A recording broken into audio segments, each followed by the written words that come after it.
Y bueno, pues si quieren podemos comenzar para aprovechar los tiempos y que no estemos tan apresuradas. Entonces, adelante, Erika, y muchas gracias por acompañarnos el día de hoy.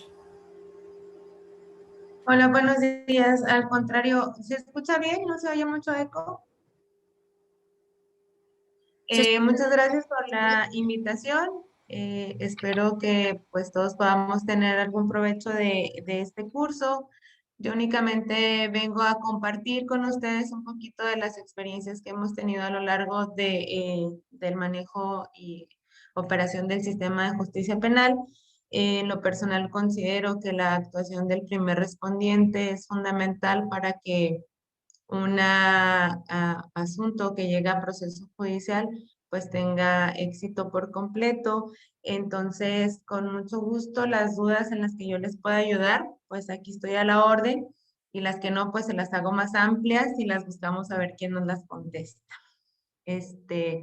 No sé, cuando me digan podemos empezar. No sé si las personas que tienen apagada su cámara las pudieran prender para poder verlos. Si alguien me dice si no tiene acceso a la cámara o al micrófono. Por acá nos comenta Luis que no puede entrar, tiene problemas con su cámara. Entonces me parece que algunos y algunas tienen problemas con su cámara y otras están dando atención a personas en su espacio de trabajo. Entonces, si tienen algún inconveniente con prender sus cámaras o no tienen cámara o micrófono, no se preocupen, qué bueno que lo menciona Erika, no se preocupen, pueden hacer algún comentario o compartirnos sus dudas por medio del chat y de esa forma las estaremos compartiendo. Entonces, no se preocupen si no pueden prender ahorita sus cámaras. Quien pueda, sí les vamos a agradecer mucho que podamos vernos para poder interactuar, y quien no hay ningún problema. ¿Okay? Muchas gracias, Erika. Muy bien, gracias.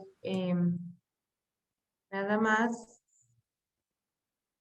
Déjenme ver si ya puedo compartir. Si no, yo la comparto, ¿sí? Listo, sí se puede. Sí, ya pude, gracias.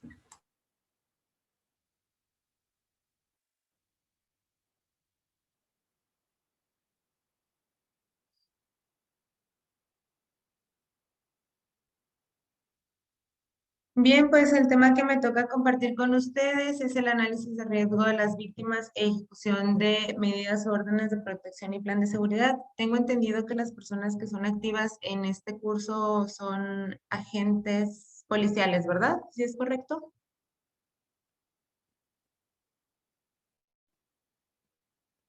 Policiales y del área judicial.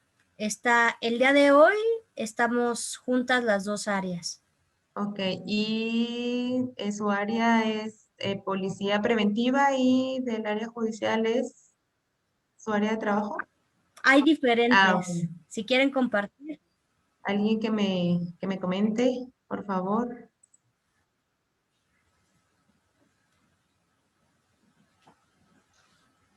Hola, buen día. Yo soy Flor Ramírez. Yo estoy en el área jurídica del Instituto Municipal de las Mujeres. Llevamos asuntos de lo familiar y damos acompañamiento a las usuarias también a fiscalía. Perfecto, gracias. Buen día, yo soy Olivia, estoy en el CABIN del Instituto Chihuahuense de las Mujeres y me metí al área judicial. Buenos días, mi nombre es Eugenia García, también del Instituto Municipal de las Mujeres en Ciudad Juárez. En mi caso estoy en el área de transversalización, entonces uno de mis trabajos es capacitar a policías de la Secretaría de Seguridad Pública en temas de perspectiva de género, y por eso me interesa como conocer un poquito más de esta parte, de este módulo. Muy bien, excelente. Entonces son personas del área jurídica de algunas instituciones y agentes policiales. Hola, ¿verdad? buen día. Buen día. Jaime Adame, de abogada de Cabín Mojinaga, del Instituto Chihuahuense de las Mujeres. Buenos días, gracias, Jaime. Bueno, pues como les decía, ¿alguien más? que nos quiera comentar o compartir su área de trabajo? Buenos Ok, días. Ay, perdón, dígame. Mi nombre es Luis Casas Soto y bueno, yo soy psicólogo. Trabajo en el Instituto de Servicios Previos al Juicio de aquí del Distrito Judicial Morelos, en Chihuahua. Y yo trabajo más bien con la otra parte. Trabajo con lo que viene siendo grupos de hombres generadores de violencia. Pero, pues quiero capacitarme en esta parte, o la motivación es para estar mejor capacitado en todos los sentidos y brindar un buen servicio. Gracias. Muy bien, Luis, gracias. ¿Alguien más que nos quiera compartir?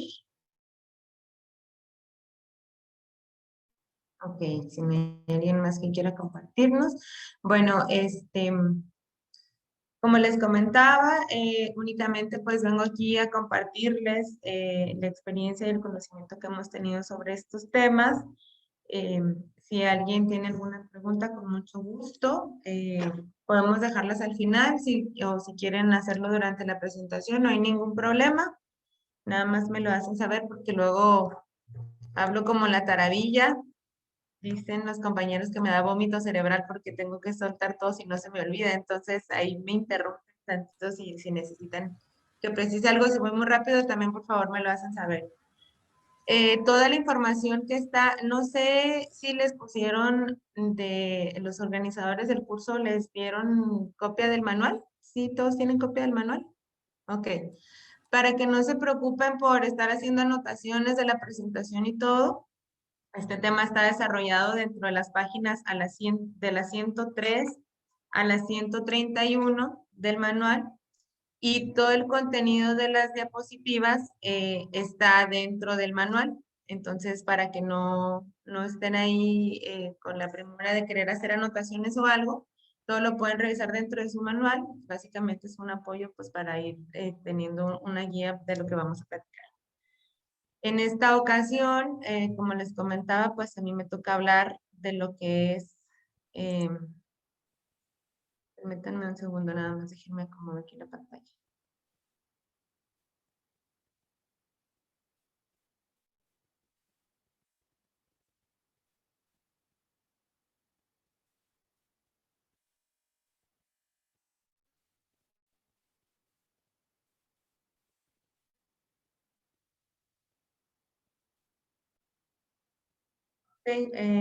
De la evaluación de riesgo.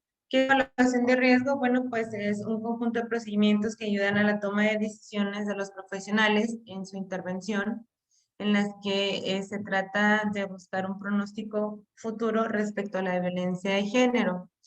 Y la finalidad, pues, es implementar situaciones, medidas de actuación, protocolos de actuación, cuestiones de seguridad a efecto de poder prevenir, erradicar la violencia en contra de las mujeres y adolescentes.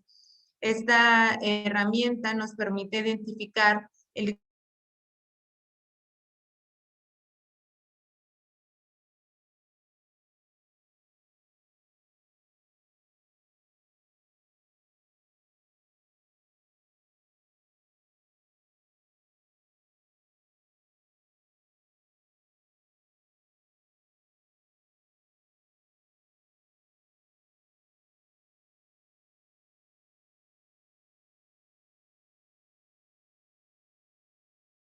que no está consciente precisamente de la situación en la que se encuentra. Entonces, esta evaluación de riesgo es lo que nos permite verificar o conocer, atendiendo a todas estas características, ¿verdad? Tenemos que tener en cuenta todos estos factores para poder saber a qué tipo de víctima primero tenemos y luego cuál es el nivel de riesgo en el que se encuentra esta víctima. Este nivel de riesgo suele clasificarse en 4 niveles: bajo, medio, alto o extremo. Y esto, pues como les decía, nos permite determinar qué medidas son procedentes para poder apoyar a esta víctima.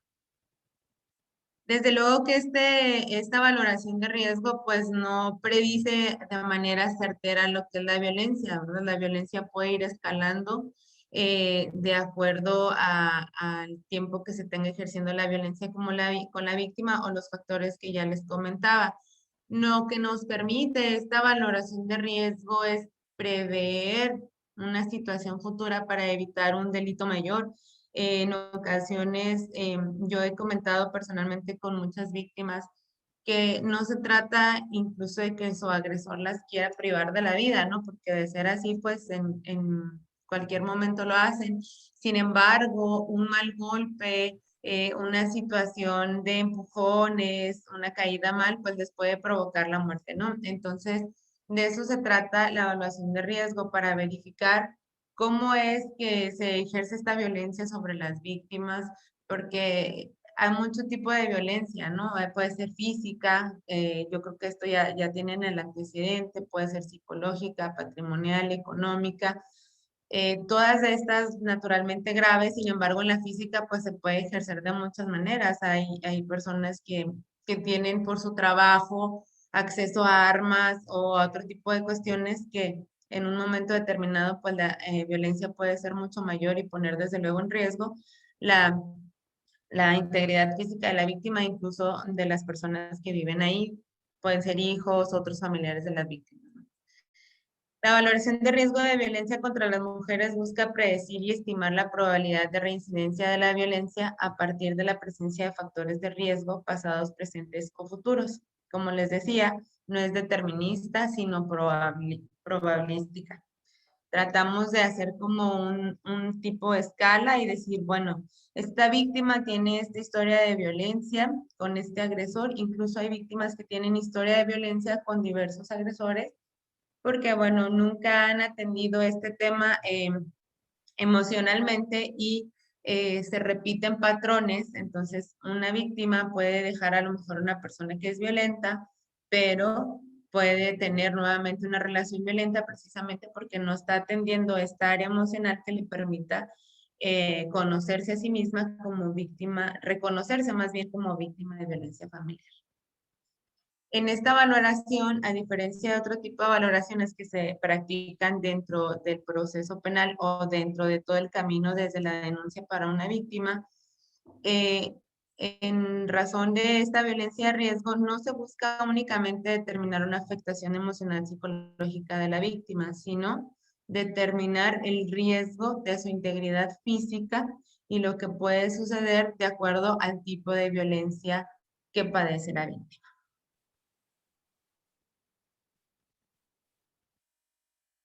En esta evaluación de riesgo podemos encontrar 3 procedimientos para realizarla. El primero es la valoración clínica no estructurada. Esta valoración se basa únicamente en los conocimientos del especialista que las va a realizar. No se lleva a cabo ninguna prueba o documento físico, es únicamente la percepción del entrevistador. Es decir, yo puedo realizar una valoración estructurada atendiendo a la experiencia que tenemos tratando con este tipo de víctimas y recibir toda la información de la víctima, decir, bueno, yo considero que de acuerdo a la experiencia que yo tengo en este tema, es que esta víctima está en determinado nivel de riesgo.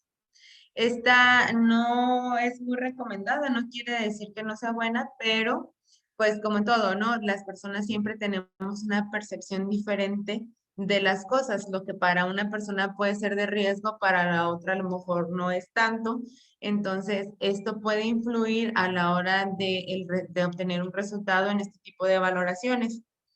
Se puede usar, desde luego que sí, porque es realizada por profesionales, sin embargo, no es la más recomendada. Luego tenemos la valoración actuarial. En esta se utilizan instrumentos con variables predictorias, puntos de evaluación y de corte que predicen un comportamiento específico dentro de un marco de tiempo definido, y su aplicación implica rigor y transparencia, por ello se necesitan entrenamiento en su uso. Estos son test, entrevistas, algunas pruebas para poder determinar con una valoración ya un poco más específica de acuerdo a las respuestas que se obtengan en este tipo de evaluaciones, bueno, poder determinar con un poquito más de confiabilidad, vamos a decir, el nivel de riesgo que padece la víctima.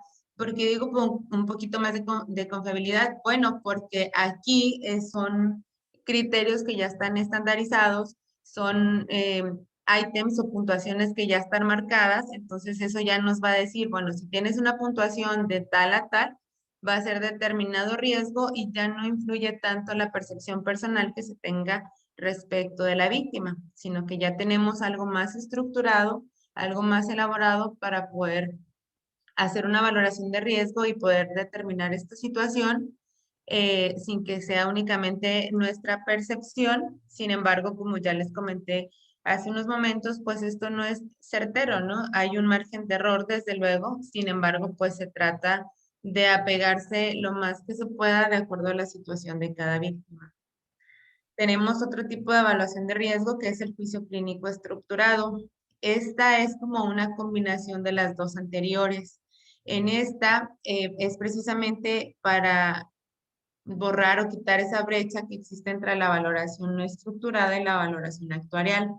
Desde luego se necesita la pericia profesional y los documentos adyacentes, que eran estos test o instrumentos físicos que les comentaba. Además, se le agrega una valoración o un razonamiento por el profesionista que lo está aplicando y de esta manera se puede obtener un resultado más adecuado, ya no solo producto de la percepción del evaluador, sino además es una combinación con las respuestas que se obtuvieron de los test que le son aplicados a las víctimas para poder determinar entonces un nivel de riesgo adecuado que nos permita, en efecto, dar medidas eficientes para poder erradicar la violencia o disminuir la violencia en la víctima en la que se esté practicando la evaluación de riesgo. Si voy muy rápido me dicen, ¿eh? ¿Estamos bien? Sí, vamos bien, Gracias. Erika, perdón que te interrumpa. Si en algún momento tú quieres hacer alguna pausa o algo, pues adelante. Y también estaremos atentas al chat por si hay alguna pregunta. Si quieres las juntamos en algún momento y ya te las presentamos todas. ¿Sí? Ok, perfecto, sí. Okay, Sí, muchas está bien. Gracias, Miriam, gracias. Las instituciones policiales y de seguridad ciudadana son aquellas que por naturaleza se presentan como más adecuadas para este tipo de labores. Esto pues obviamente porque son las personas más cercanas o que tienen conocimiento de primera mano de la ocurrencia de los hechos, ¿verdad? Estas evaluaciones de riesgo se deben de realizar obviamente en colaboración con la mujer o la niña que se encuentra en riesgo.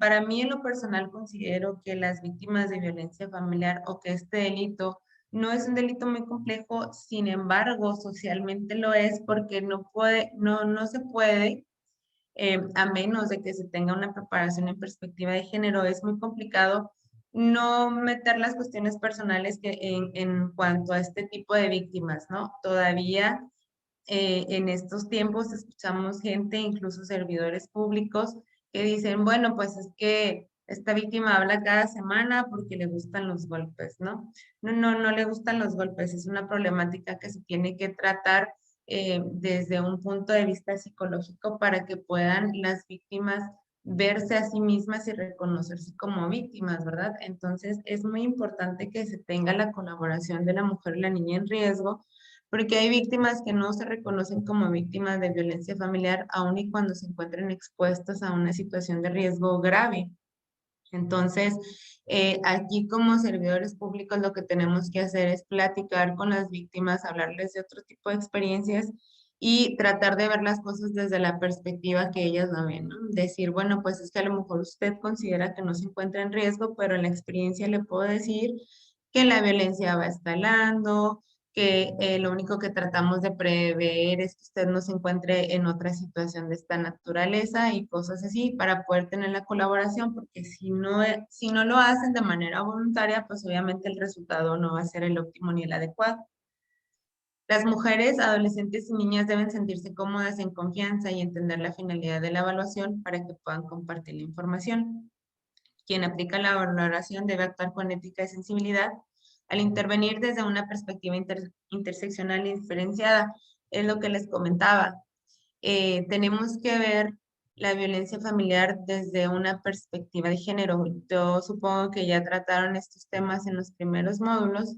Es muy importante que como servidores públicos que estamos dentro de este círculo de tratar de ayudar a erradicar la violencia en contra de mujeres, niñas y adolescentes, tengamos esta perspectiva porque nos va a permitir hacer una evaluación más adecuada, más propia, precisamente porque podemos verlo a través de esta mirada distinta a otro servidor público que no conoce de perspectiva de género.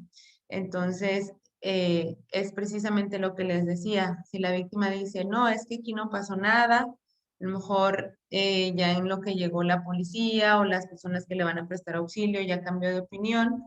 Bueno, no es que nos haya hecho participar o involucrarnos de OQIES, ¿no? Es precisamente que debido a que no se reconoce como víctima, pues nuestro trabajo, viendo con perspectiva de género, es precisamente comentar lo que les decía. ¿Sabe qué? Solamente tratamos de prevenir la situación, no decimos que esté pasando algo extraordinario, sin embargo, pues en la experiencia ha sucedido en otras ocasiones y tratar de hacerlo de esta manera. También es importante que la persona que realice la entrevista con la víctima vea que la víctima se sienta cómoda, porque si estamos batallando para que nos den información, pues no vamos a tener un resultado claro y óptimo que nos permita prever la situación y darles pues las herramientas para ayudarlas que realmente necesitan, porque nos podemos ir por otro lado, porque la víctima no está completamente en confianza para darnos toda la información que se requiere. Entonces, si ustedes consideran que necesitan del apoyo de algún otro compañero, entonces hay que pedir apoyo. Si se necesitan dos personas, pues hay que hacerlo de esa manera. Es muy dado que las víctimas se encuentren identificadas más con servidores públicos mujeres que con hombres. Sin embargo, no quiere decir que los hombres no puedan realizar este trabajo, ¿no? Lo que pasa es que es cuestión de poder llegar a las víctimas para que nos den toda la información que necesitamos. Y es preciso conocer qué es lo que tenemos que identificar como factores de riesgo. Esto para poder dar una ayuda adecuada a las víctimas. Tener nosotros conciencia de qué es lo que puede representar un riesgo para la víctima, lo que nos va a permitir hacer las preguntas adecuadas y actuar de la manera más adecuada para poder ayudar a la víctima a erradicar la violencia en su vida. ¿Qué podemos reconocer como un factor de riesgo? Bueno, un factor de riesgo es cuando las mujeres dejan una relación o se divorcian. Es muy dado y muy común que cuando una mujer decide salirse del domicilio del agresor, la empiece a buscar y empiece a tratar de entrar a la casa, donde la ve le grita, la quiere golpear en la calle, a la escuela ve la busca cuando va por los niños. Y esto no quiere decir, aquí por ejemplo puede ser que la mujer haya decidido irse del domicilio por otra razón que no fuera violencia, ¿no? Sin embargo, en el momento que decide dejar el domicilio es cuando puede empezar a generarse la violencia precisamente por esta situación de que ella decidió dejar esa relación y es donde puede entrar aquí la celotipia, que la dejó porque está con otro, querer entrar al domicilio, meterse al domicilio cuando están dormidos. Entonces, hay que identificar que el hecho de que una mujer haya dejado una relación o se haya divorciado puede ser un factor de riesgo para la víctima y para su familia. También otro factor de riesgo que no falla es cuando buscan ayuda o denuncian. Hay víctimas que han padecido violencia por muchísimo tiempo. En lo personal, atendí casos de víctimas que padecían violencia 40 años, por ejemplo, me tocó una señora y cuando ella se decidió a denunciar, fue la acabose, ¿no? Entonces, no solo fueron agresiones por parte de su agresor, sino por parte de la familia también, porque también aquí tiene que ver mucho la cultura de cada lugar, ¿verdad? Entonces, cuando una víctima de violencia familiar busca ayuda, eso puede aumentar el riesgo para ella. ¿Por qué? Porque el agresor obviamente va a estar enojado, va a estar molesto y va a tratar de hacer que la víctima desista de la decisión que tomó. Otro factor que puede representar un riesgo para las víctimas es que consigan un empleo durante el embarazo o el nacimiento del hijo o que hayan sido atacadas o abusadas sexualmente. Esto las vuelve vulnerables porque, bueno, pues porque hay muchas personas todavía que dicen que las mujeres somos de casa, ¿verdad? Que no tenemos por qué trabajar, entonces, pues ya cuando llega el bebé las cosas ya se ven más apretadas, decide buscar trabajo y eso empieza a ser un motivo para que empiece el ambiente de violencia en el que viven. El nacimiento de un hijo también, porque hay hombres que, cuando hay un bebé y la mujer le pone atención al recién nacido, bueno, pues se molestan porque no tienen la atención que tenían previo al nacimiento del hijo y eso también es un factor que puede incrementar la violencia en las víctimas. Y cuando ya han sido atacadas o abusadas sexual anteriormente, bueno, las víctimas tienden a naturalizar este comportamiento y a decir, bueno, no es tan malo, ¿no? Es como cuando decimos, si no me pegas es que no me quiere, ¿no? Entonces, pero es precisamente por eso, porque ya tienen naturalizado el comportamiento y no se ven a sí mismas como víctimas de violencia. Otra cosa que debemos tomar en cuenta son los antecedentes de violencia que tienen los agresores, su historia delictiva y abuso de sustancias. Sí, obviamente si se trata de una persona que es alcohólica, que se droga, pues, porque hay víctimas que luego dicen, es que nada más es así cuando está tomado, ¿no? Pero bueno y sano es un pan de Dios. Bueno, esto tiene que tomar en cuenta para hacer una evaluación de riesgo. Hay que preguntar, oiga, su pareja toma, con qué frecuencia, consume alguna sustancia, sabe cuáles son, porque no todas las sustancias hacen reaccionar a las personas de manera violenta, ¿no? Hay algunas que los hacen dormirse, hay otras que combinadas con otros productos pues hacen que se acelere. Entonces, todas estas cosas son cuestiones que tenemos que tomar en cuenta a la hora de hacer una evaluación de riesgo. La evaluación de riesgo no es algo físico, debe hacerse debe hacerse regularmente porque las circunstancias pueden empeorar con el tiempo.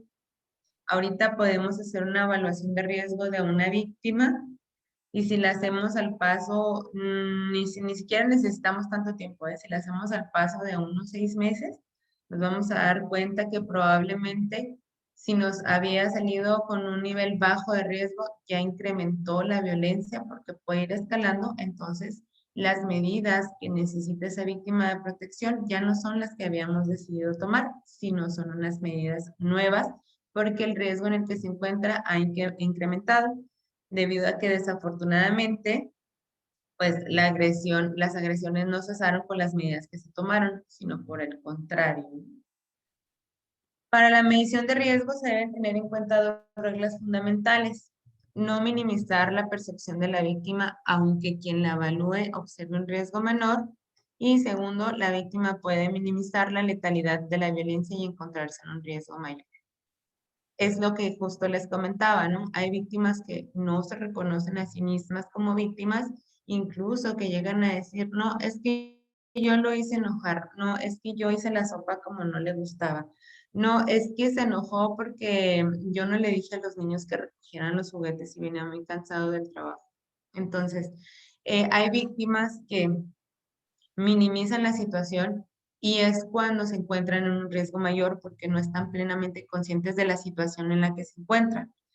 En lo particular y en la experiencia les puedo comentar que en uno de los asuntos que me tocó atender había sido una violencia así que la señora corrió por todo el patio, escaló por una ventana, se cayó al piso, por la ventana volvió a subir, corrió al techo, del techo brincó a un árbol, del árbol se cayó. Y a la hora que hace la psicóloga una valoración, la víctima sale con una afectación emocional leve. Entonces, eso me llamó mucho la atención y le comentaba yo a la psicóloga, bueno, necesito que me explique, porque si yo veo que fue una violencia muy atroz, que la señora no había parte del cuerpo en el que no tuviera golpes, porque se cayó, porque brincó, porque saltó a un árbol, porque la jaló del pie cuando intentaba subirse al techo la primera vez. Si no hay una parte del cuerpo en la que esa señora no tenga golpes, ¿cómo es que puede tener una afectación emocional leve? Bueno, es precisamente por eso, porque la víctima minimiza la letalidad de la violencia en la que se encuentra. Y me decía la psicóloga, una afectación emocional leve por habituación a la conducta es mucho más grave que si la víctima se encontrará afectada emocionalmente grave. Entonces, tenemos que tener en cuenta esta situación. Si la víctima minimiza la situación en la que se encuentra, entonces ahí es un foco rojo para nosotros como servidores públicos. ¿Por qué? Porque esta víctima se encuentra en un riesgo mayor que una víctima que está consciente de la situación. Para hacer las evaluaciones de riesgo se deben de revisar los siguientes elementos. La historia de abuso y percepción de las mujeres sobre el agresor. Es decir, cuánto tiempo tienen con esta persona, cuánto tiempo han padecido violencia, por increíble que resulte. Hay personas que tienen 6 meses conviviendo con su pareja o menos y ya tienen 5 o 6 carpetas de denuncia de violencia familiar, ¿no? Entonces, hay que ver la historia y cómo percibe esta persona o esta víctima a su agresor. Hay que ver también los actos previos de violencia del agresor hacia otras mujeres, hacia otros miembros de familia. Hay agresores que no solo golpean a su pareja, sino golpean a sus hijas, golpean a sus mamás. Son muy dados a golpear a la mamá cuando está defendiendo a la nuera, ¿no? Que la está golpeando, se mete la mamá y también la golpean. Entonces hay que tomar también en cuenta eso, la intimidación y amenazas del agresor, los celos, el que sometan a la víctima a encierro y actitud posesiva extrema. Hay mujeres que no pueden salir a la tienda si no son acompañadas por su agresor. Hay agresores que cuando salen a trabajar dejan a las víctimas encerradas en su casa para que no se vayan o para que no salgan. Por increíble que resulte, hay agresores que cierran la llave de paso de agua para que la víctima no se bañe y no se bañe y no se salga, y cuando se salga pues pueda estar con otra persona, ¿no? A ese grado llega la celotipia y la situación de violencia. El uso o acceso de armas y de uso de sustancias del agresor. Como les comentaba hace ratito, hay profesiones que les dan a los agresores el acceso a armas cuando trabajan de guardias de seguridad o en alguna de estas empresas que hacen el traslado de valores. Estos que andan en los camiones de valores pues traen armas, ellos tienen permiso de porte. Desafortunadamente hay en todos los niveles de policía ha habido también agresores, ¿no? Y eso también pues les permite tener acceso a armas y el manejo de armas y la preparación que tienen de fuerza física, ¿no? Entonces también eso es algo que se debe de tomar en cuenta. Y como ya lo veíamos hace ratito, las sustancias que consume el agresor.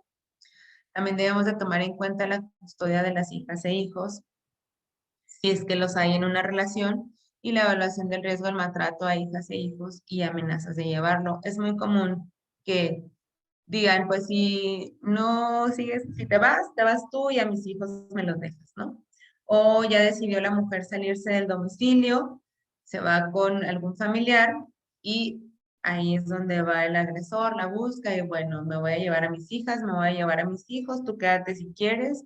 Eso también puede ser un factor de riesgo. La estabilidad emocional y los recursos internos que permitan a la mujer enfrentar el estrés y la violencia, así como la seguridad propia y de sus hijos e hijas.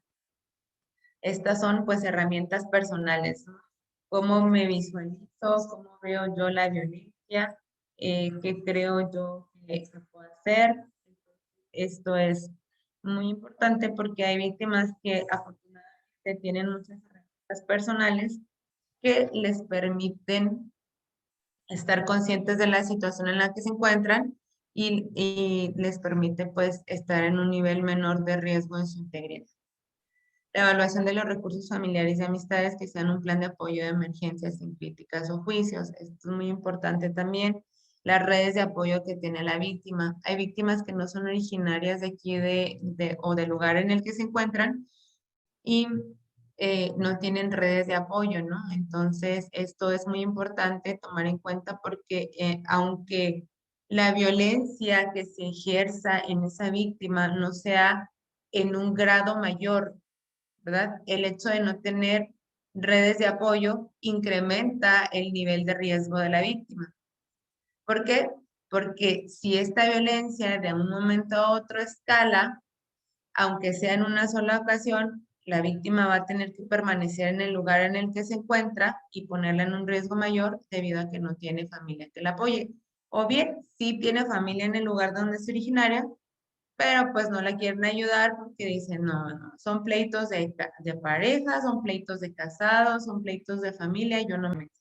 Entonces, esto aumenta el nivel de riesgo de las víctimas, aun y cuando, como les decía, la violencia no sea tan grave, vamos a suponer que esta víctima está padeciendo únicamente violencia psicológica, sin embargo, ya en esta última ocasión que se ejerce la violencia psicológica viene acompañada de un golpe, pues ya es un poco rojo que está incrementando la violencia y al no tener redes de apoyo, pues es otro foco rojo que nos dice que esta víctima está en una situación de riesgo más grave.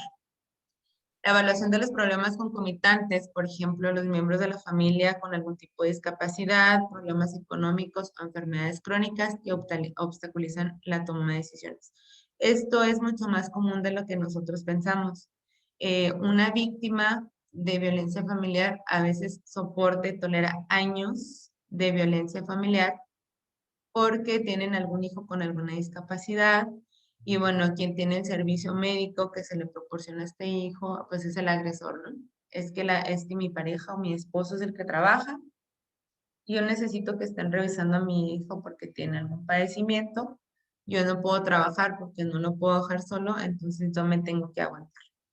Esto es otras cosas muy importantes que se deben de tomar en cuenta a la hora de hacer una evaluación de riesgo, porque hay muchas víctimas que no dejan el lugar en el que se encuentran precisamente por este tipo de situaciones o porque padecen alguna enfermedad o porque tienen problemas económicos, porque dicen, bueno, es que él me ayuda porque me da dinero para mandarle también a mi familia porque yo no puedo trabajar y eso eso no les permite tomar una decisión adecuada. Entonces es donde entramos nosotros servidores públicos, ver esto como una situación que es un factor de riesgo que puede aumentar el riesgo en el que se encuentra la víctima.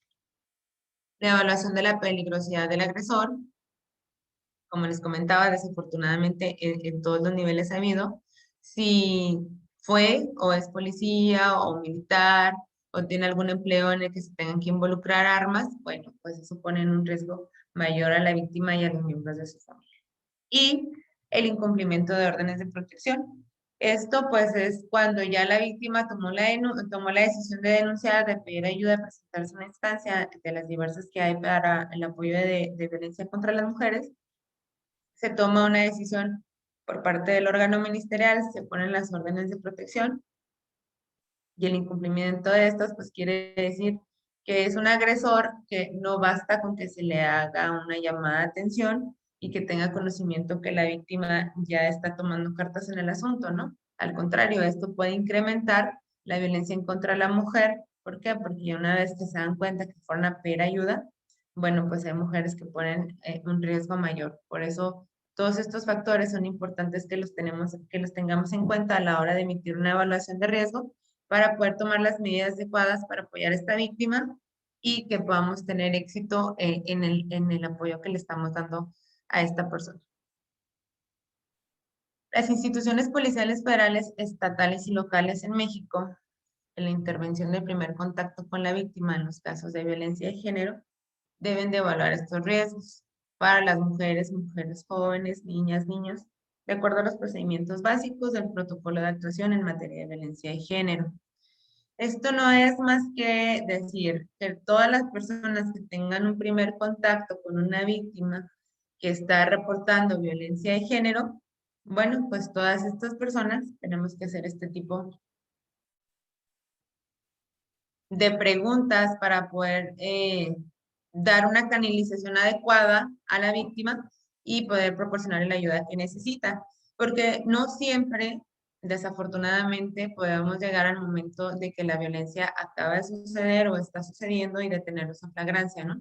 A veces sucede que ya después de que las víctimas son agredidas, el agresor las golpea, se va, las deja en el lugar en el que sucedió el hecho, las víctimas piden ayuda en ese momento y cuando llegan los primeros respondientes, que son de cualquier área de las policías, y generalmente puede ser policía municipal o policía estatal preventiva, pues ya no hay flagrancia, ya no hay forma de detener a esta persona, entonces hay que conocer los riesgos que tiene la víctima y priorizar para poderle dar una canalización adecuada. ¿Qué quiere decir esto? Bueno, a lo mejor la víctima tiene agresiones físicas muy fuertes y requiere atención médica en ese momento, ¿no? Entonces, más que la denuncia, pues primero es atender la cuestión médica. Entonces, hay que hacer cierto tipo de preguntas que nos permitan determinar qué es lo que a dónde vamos a referenciar primero a la víctima, si al área donde tiene que poner la denuncia, si al área de salud o al área de refugio o las cuestiones que necesite en ese momento. Entonces, estas son algunas de las preguntas que podemos realizar a la hora de atender un asunto en los que haya violencia de género, cuando obviamente ya no se encuentre el agresor, primero para hacer una canalización adecuada. Y si el agresor es encontrado en flagrancia, bueno, esto les va a permitir hacer un informe de manera adecuada para poder decirle a la víctima o orientarla y cómo va a ser el procedimiento de la denuncia y qué es lo que tiene que referir para poder tener un éxito en el asunto que denuncia. Entonces, cosas como qué le sucede, cuáles son sus preocupaciones, si lo que ella refiere corresponde con lo que ustedes pueden apreciar a través de sus sentidos, si hay algo extraño en el comportamiento, si hay algo que quiere evitar, hay algo que se le dificulta expresar o hacer, si corre en algún momento un riesgo. Esto a lo mejor puede sonar así como pues muy básico, ¿no? Pero hay muchas víctimas que cuando llegan los agentes al domicilio, que se reporta violencia por parte de los vecinos, ¿qué está pasando aquí? Tuvimos un reporte, no, aquí no pasó nada, ¿no? Y atrás de la puerta está el agresor con un cuchillo, con el niño en un lado, amenazando a la víctima que si dice algo le va a dar con el cuchillo al niño, ¿no?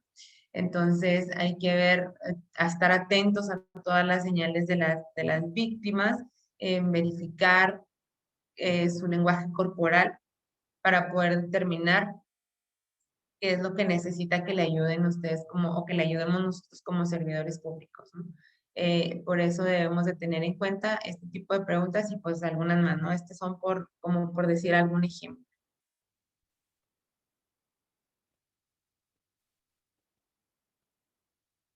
Denme un segundito porque... Okay. De acuerdo con el protocolo de actuación policial en materia de violencia de género, el personal policial auxiliará a la víctima para que conozca y reconozca situaciones que presenten un riesgo o peligro para ella y sus familiares. Si es que los riesgos no se identifican, la violencia podría volver a presentarse, motivo por el cual la información obtenida desde el primer contacto debe tenerse presente. Por ejemplo, el tipo de relación que sostenía con el agresor, los antecedentes del agresor y su entorno, la situación familiar, social, económica y laboral de la víctima como del agresor, antecedentes de denuncia por parte de la víctima hacia el agresor y haberse desistido, haber restablecido su relación o trato con el agresor y haber permitido y no manifestado alguna restricción impuesta para el agresor. Es muy común que aun y cuando la víctima haya decidido denunciar, vaya y nos diga, me quiero retractar del proceso, ya no quiero continuar, mi esposo me dijo que va a cambiar o mi pareja me dijo que va a cambiar, yo le quiero dar otra oportunidad. En violencia familiar, al menos aquí en el estado de Chihuahua, el delito es un delito que se sigue de oficio, no se puede otorgar el perdón. Pero sí podemos hacer una cuestión que nos permite el código de ponerlo como en archivo temporal. Es como en un stand-by que se pone en la carpeta de investigación porque las víctimas deciden retomar. La finalidad de todo esto no es deshacer familias tampoco, ¿no? Es atender esta problemática de violencia que desde luego, si existe una forma de que se pueda resolver, pues lo vamos a ayudar. Sin embargo, pues desafortunadamente en la mayoría de los casos, la violencia es recurrente. Entonces, esta carpeta, pues se le explica a la víctima, mire, una vez puso su denuncia ya no se puede quitar. Sin embargo, vamos a hacer esto y le vamos a otorgar unas medidas preventivas de alguna situación para poder ayudarles a erradicar la violencia. Si la violencia es recurrente y la víctima regresa a denunciar, entonces aquella otra carpeta que estaba guardada en el cajón se acumula esta y esto nos permite tener más argumentos en contra del agresor a la hora de iniciar un proceso penal. Si se pueden dar cuenta de lo que hemos venido compartiendo, pues es muy repetitivo verificar el comportamiento de la víctima, las cuestiones de características de factores sociales, económicos y laborales, las cuestiones físicas del agresor, pero es debido a que es muy importante tener en cuenta que nos quede muy claro qué es lo que nos va a llevar a obtener con éxito una evaluación de riesgo lo más apegada a la situación de la víctima, ¿verdad? Porque como les decía, puede ser que no se, no se tenga plena conciencia de esta situación y no tengamos una evaluación de riesgo adecuada que nos permita darle las herramientas necesarias a la víctima. Miriam, si quieres, hacemos un pequeño receso para que, no sé, tomen agua, vayan al baño y ahorita continuamos unos 5 minutitos si gustas. Claro que sí. Si quieres, regresando, podemos retomar lo que tenemos en el chat ahorita, antes de empezar. Ok, perfecto. Y ya después seguimos con tu ponencia. Perfecto. Entonces Ok, nos vemos en entonces 5 minutos. tengo 12:10, 12:15, nos vemos de regreso. Sí, Muy bien. gracias. A ti, gracias, Erika.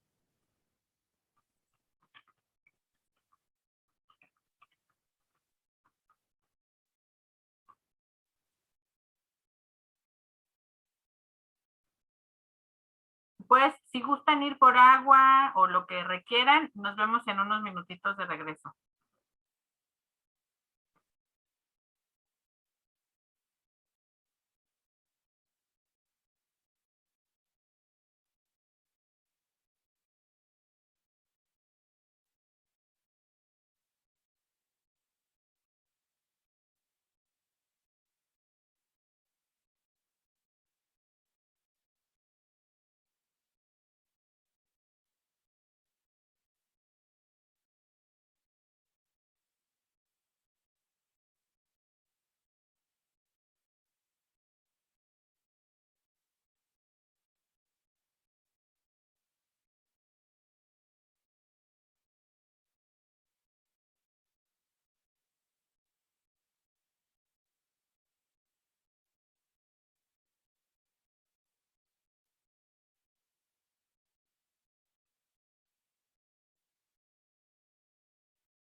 ¿Ya estamos listos para continuar?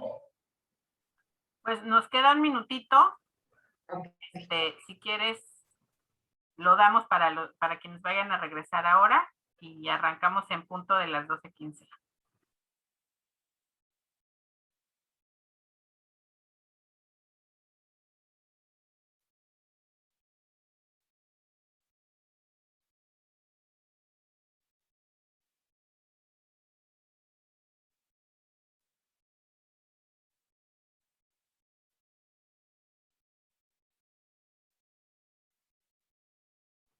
Listo.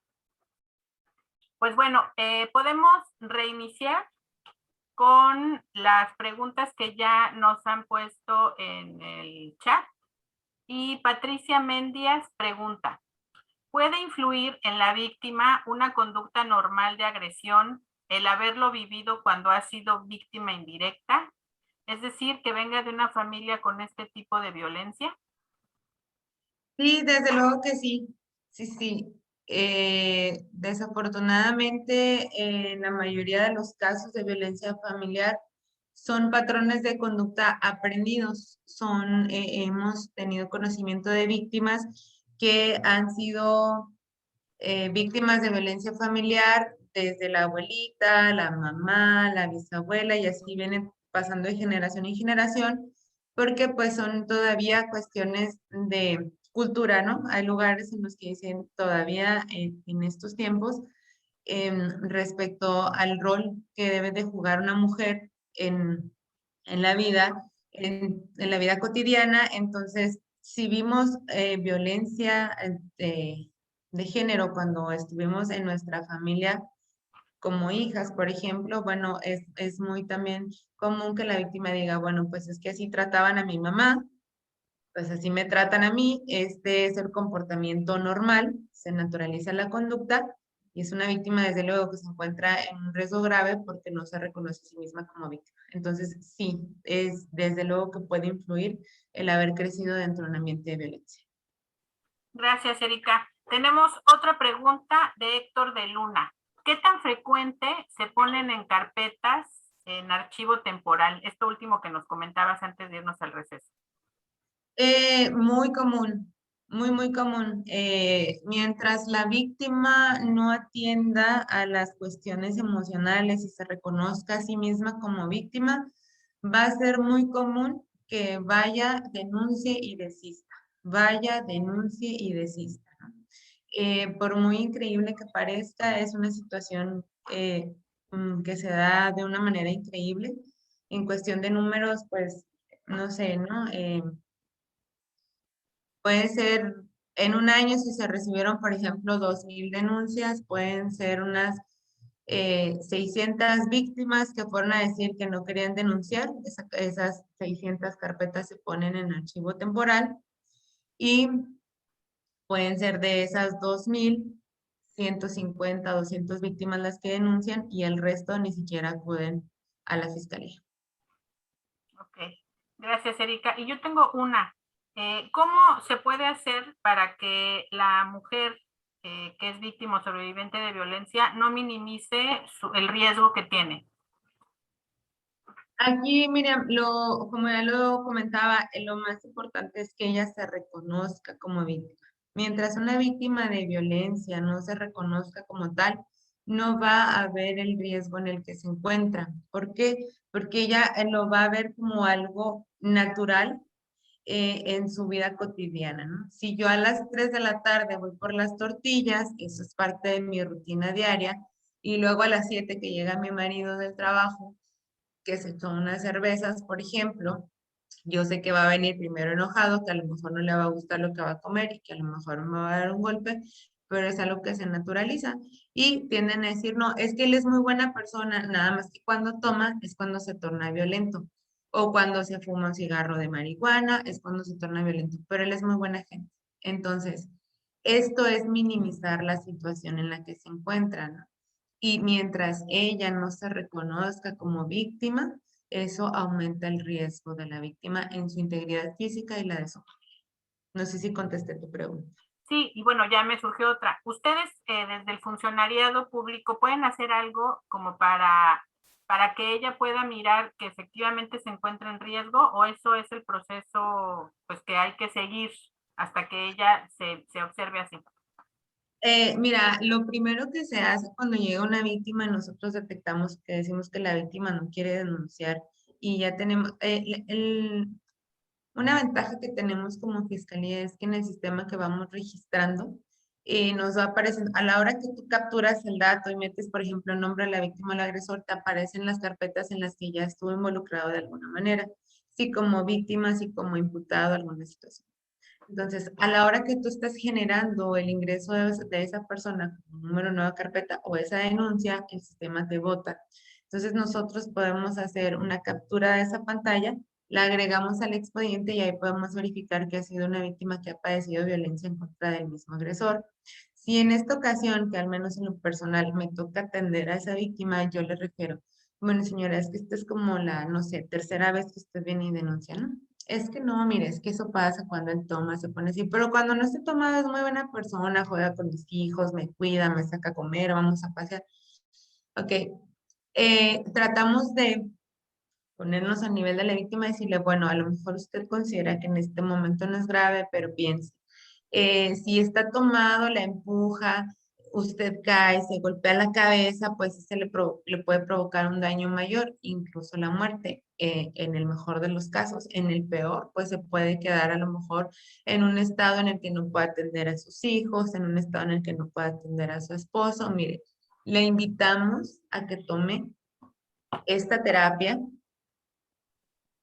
para que o usted tome estas pláticas o este taller o este curso para que usted conozca esta situación y sepa qué hacer en caso de que vuelva a suceder una situación de esta naturaleza y usted sepa cómo reaccionar o cómo tornarla. Entonces, cuando una víctima definitivamente no se reconoce a sí misma como víctima, es muy importante que primero se trabaje el área psicológica para que puedan entender que la situación en la que se encuentran definitivamente es violencia de género y podamos ayudarla y es cuando se puedan empoderar y decidir continuar con este proceso. Okay. Muy claro entonces. Muchas gracias, Erika. Pues si quieres continuamos. Ok, perfecto. Gracias. Gracias a ustedes. Bueno, tenemos aquí entonces criterios para evaluar el riesgo de la violencia de género.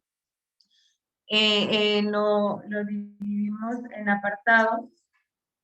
Primero son las amenazas, la de muerte, la de ocasionar un daño grave, la amenaza de suicidarse, la amenaza de que si no me dejas, la amenaza de que incluye a otras personas, ¿no? Ya, yo creo que ya todo conocemos, ¿no? No hay que detenernos mucho aquí. Si me dejas, te voy a matar, te voy a cortar la cara, te voy a desfigurar para que nadie te vea bonita, si me dejas, me voy a matar. Esto es muy común, ¿no? A veces hablan las mujeres, no es que las estén agrediendo, sino que el hombre está ahí con el cuchillo ahí en el cuello y me voy a matar si me dejas y no sé qué. Esto también es una situación de riesgo que se debe tomar en cuenta. Y bueno, desde luego nunca falta el que voy a matar a tu mamá, a tus hermanos, a tu familia, si me denuncias, si le dices a la gente lo que está sucediendo. Antecedentes de violencia, bueno, pues cada vez más violento, sus agresiones son más graves, agrede a sus hijos, porque hay agresores que únicamente son violentos con la pareja, no con los hijos, ¿no? Entonces, todo este tipo de situaciones se tienen que tener en consideración a la hora de hacer una evaluación de riesgo y desde luego ir verificando cómo va escalando la violencia, ¿no? Si primero era física, si ahora perdón, psicológica, si ahora es psicológica acompañada de violencia física, si además de la violencia física ahora no le doy dinero, le restrinjo el gasto, por ejemplo, cuando hay mujeres que no tienen un trabajo propio y dependen totalmente económicamente de la persona. También ya si agrede a los hijos o no los agrede, si la ha agredido durante el embarazo. Hay hombres que son muy dados a agredir a las víctimas en el embarazo. Y les dan en el vientre, ¿no? Y porque luego dicen que los hijos no son suyos y cosas de esa naturaleza, entonces es muy importante también saber si su nivel de agresión, si aunque la persona, la víctima esté en periodo de gestación, no le interesa para agredirla, bueno, eso es algo que se debe de tomar en cuenta porque hay agresores muy decentes, les digo yo, ¿no? Cuando la víctima está embarazada no le pegan ni nada de eso, pues para evitar un daño al bebé, pero hay otros que no toman en consideración o eso no hace que la agresión sea menor o cese al momento de estar ejerciendo acciones en contra de la víctima. Si las han obligado a tener relaciones sexuales en contra de su voluntad. Esto es muy importante. Hay muchísimas, infinidad de víctimas que no saben que el hecho de que su esposo, su pareja sentimental, su concubino la obliga a tener relaciones sexuales es una violación.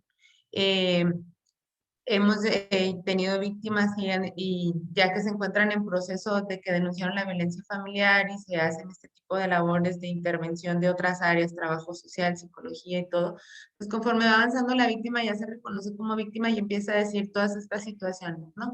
Entonces, es muy importante que sepan que el hecho de que las obliguen a tener relaciones sexuales es una violación como tal.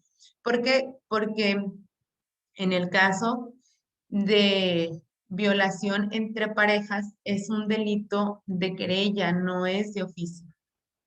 Entonces, para interponer la querella por cualquier delito solamente tenemos un año a partir en que ocurrieron los hechos. Entonces, es muy importante que la víctima sepa que el hecho de que la obliguen a tener relaciones sexuales es una violación para que esté en tiempo de poner su querella y podamos tomar acciones en contra de este delito que es mucho más grave todavía en cuanto a penalidad respecto que la violencia familiar. Y estas son situaciones que las víctimas no saben y a veces nosotros como servidores o funcionarios que estamos tratando con víctimas de este tipo tampoco conocemos esta situación. Entonces, sí, violación es un delito muy grave, sin embargo, cuando es violación al interior de una pareja, relación sentimental, pareja, esposos, es un delito de querella y solamente tenemos un año para denunciar a partir de que ocurrió el hecho. Otro factor, si la ha intentado estrangular. Armas, pues si hay armas en el domicilio, como decíamos, pues derivado de lo que trabaja el agresor, si el agresor puede acceder a ellas sin problemas, si el agresor ha utilizado algún arma en contra de la víctima, armas pueden ser muchas cosas, ¿no? Herramientas, toda herramienta que pueda causar un daño puede ser considerado como un arma.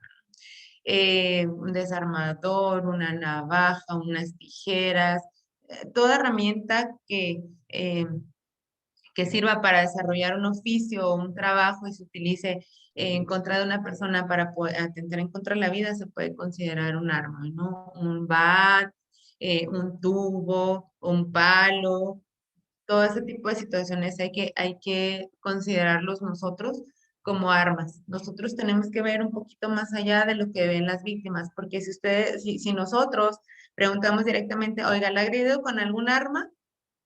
Pues arma a mí me viene a la mente inmediatamente una pistola, ¿no? Algo que tenga balas y se detone. Entonces, hay que tratar de ponernos un poquito a nivel de las víctimas y me refiero a nivel por la afectación emocional que presentan. A veces no alcanzamos a decir las palabras adecuadas de mayor comprensión para las víctimas. Entonces, decir, la ha agredido o tiene armas en el domicilio, armas de fuego, cuchillos, machetes, no sé, algo, serruchos, cosas que se puedan considerar como armas que le puedan causar algún daño físico a la víctima mayor a un golpe, entonces para poder nosotros saber, porque a lo mejor el esposo o el agresor es beisbolista, ¿no? Y tiene su equipo de bats ahí en el domicilio, y pues imagínense un batazo, un golpe en la cabeza puede ser a veces letal. Entonces nosotros hay que abrirles un poquito más el panorama respecto a lo que puede considerarse como un acto. Y obviamente si tienen hijos, pues la convivencia, si están casados, si hay dependencia económica entre uno y otro, si el agresor tiene comportamientos y pensamientos posesivos, si la cela, también son factores que aumentan el riesgo. Y el acoso, si ejerce algún acoso sobre la víctima, si solicita a otras personas que la vigilen, a veces hasta los propios hijos, ¿no? Llega el agresor y ¿qué hizo tu mamá? ¿Dónde fueron? ¿Con quién hablaron? ¿Qué comieron? ¿Qué platicaron? ¿A quién vio? Todo eso. Entonces también eso es importante saberlo a la hora de hacer una evaluación de riesgo. si el agresor ha intentado conectarse o comunicarse con amistades o familiares y compañeros de trabajo, también son muy dados a que le agarran el teléfono a la víctima y sabe que pues ya le hablaron al compañero del trabajo y dime qué anda haciendo y dime con quién la ves, o incluso que andan con ellos mismos, ¿no? Y el control, pues si la controla económicamente, hay algunos agresores que les quitan la tarjeta, por ejemplo, si trabaja la mujer, donde le depositan su salario, pues ellos tienen la tarjeta, controlan sus actividades, pueden ir o no pueden ir a casa de sus familiares, por ejemplo, y le dice qué es lo que tiene que hacer. Hay víctimas que por muy extraño que parezca, si están en una reunión familiar y quieren ir al baño, no se puede levantar si el agresor no dice que se puede levantar.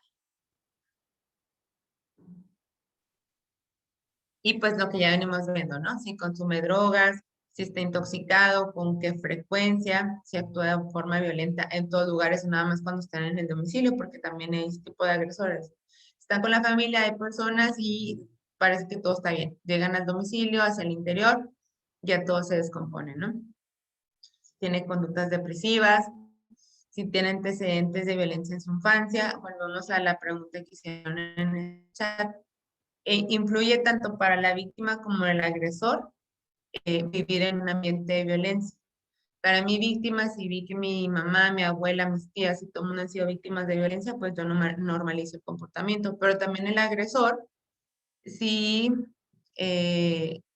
también el agresor puede decir, pues si así su papá o su abuelo o su tío o alguien de la familia trataba así a su familia, pues desde luego también ellos naturalizan este comportamiento. Y desde muy pequeños, ¿eh? O sea, cuando tienes contacto directo con las víctimas de violencia de género, ves hasta los niños, ¿no? Personalmente he estado entrevistando a víctimas que fue detenido la pareja en flagrancia y el niño de 3 o 4 años le pide algo a la mamá no se lo da y le suelta el golpe, ¿no? Y eso es definitivamente pues porque son patrones que él está viendo y son conductas aprendidas. Entonces es muy importante conocer los antecedentes personales de violencia en la infancia y desde luego si tiene antecedentes penales por otro delito. Aquí, como ya habíamos comentado, los niveles de riesgo se dividen en alto, en medio y en bajo, y hay autores que consideran otros. Sin embargo, estos son los más comunes. En alto, pues, es después de un intento de un feminicidio o la víctima llega a un servicio de atención que inmediatamente después de la evaluación de riesgo se determina enviarla a un refugio, ¿no? Esto debido a la situación particular de esta víctima. Cada caso es muy diferente, ¿no? Aunque la violencia pueda ser similar, todo depende de las herramientas personales que tenga una víctima, de cómo se reconozca a sí mismo y también del ambiente alrededor, de las redes de apoyo. Todos los factores influyen de manera distinta en cada víctima, aun y cuando podamos ver, por ejemplo, que una víctima está siendo agredida de una manera similar a otra, todos estos factores alrededor de una sola víctima pueden hacer esta diferencia en cuanto a cómo se clasifica esta evaluación de riesgo. No es lo mismo una víctima con redes de apoyo que una víctima sin redes de apoyo. Entonces, por eso puede variar el resultado de la evaluación de riesgo y es muy particular de cada víctima atendiendo todo tipo de factores que ya hemos venido platicando. Entre el riesgo grave podemos detectar la presencia de un intento de homicidio o feminicidio. Hay víctimas que ya no pueden con la situación y quieren acabar con esto de tajo, ¿no? O bien ya ha habido intentos de que quieran agredirla o matarla, agresiones con un cuchillo, que llegó la familia o la vecina porque les estuvo pidiendo ayuda y eso afortunadamente evitó que ocurriera el feminicidio. Sin embargo, hay que tener muy presente esta situación porque si ya ocurrió una vez, entonces es muy seguramente va a volver a ocurrir. El agresor con acceso a armas o redes de protección y poder corruptor, el grado de indefensión de la mujer en función de su situación y salud física, mental, sus posibilidades económicas, recursos personales, lengua, origen, etcétera, ¿no? Son todos estos factores externos que hemos venido platicando que pueden influir. La mujer no cuenta con redes de apoyo y si las tiene, pues no pueden ayudarla. El medio, pues son casos de violencia recurrente en el que hay secuelas considerables que pueden escalar en algún momento, pero su agresor tiene un perfil violento, no tiene acceso a armas de fuego, no es un miembro del crimen organizado, la mujer cuenta con redes de apoyo activas y relativamente seguras o puede no tenerlas, ¿no? Sin embargo, es como les decía, si se fijan, todo va en torno a la situación muy particular de cada víctima. En el nivel bajo, pues son casos de violencia leve y eventual, que puede ser verbal, patrimonial, emocional, en un ciclo que inicia sin manifestaciones de haber escalado un nivel, y la persona que vive el abuso cuenta con recursos para enfrentarlos, ya sea económicos, emocionales o redes de apoyo. Aquí es cuando empiezan con la violencia, ¿no? O sea, apenas es, no sé, violencia psicológica, hay 2, 3, 4 insultos, esto no ha escalado a mayor, sin embargo, no significa que no pueda ser, pero si denuncia o si la víctima requiere atención en ese momento, pues vamos a encontrar este nivel bajo, que no significa que sea menos importante, pero sí las medidas que vamos a tomar de actuación para ayudar y apoyar a esta víctima, pues no son las mismas que otra que ya se ve expuesta a un feminicidio. Aquí en México existe una herramienta que se llama EPBUR, es la evaluación de nivel de riesgo grave en pareja. Esta es una escala de predicción. Como lo hemos venido diciendo, nada es certero, es únicamente tratar de prever una situación posible a futuro, atendiendo precisamente todos estos factores. Es una escala que cuenta con 20 ítems, que es una puntuación. Son preguntas, cada pregunta se va puntuando de alguna manera y al final, como un test, obtenemos un resultado. Se trata de una ponderación de ciertas condiciones de violencia, pruebas en su función, gravedad, que pueden traducirse como un riesgo real ante un futuro ataque. Se mencionan 3 criterios de violencia según el nivel de puntuación: alto, tentativa de causar muerte, uso de armas u objetos peligrosos, lesiones que requieren hospitalización y tratamiento continuo con un especialista médico. Una vez que se aplica el cuestionario, se interpretan los resultados y se emiten las conclusiones que integran las recomendaciones y medidas de protección. Esta cuestión, déjenme buscar aquí para mostrarles más o menos.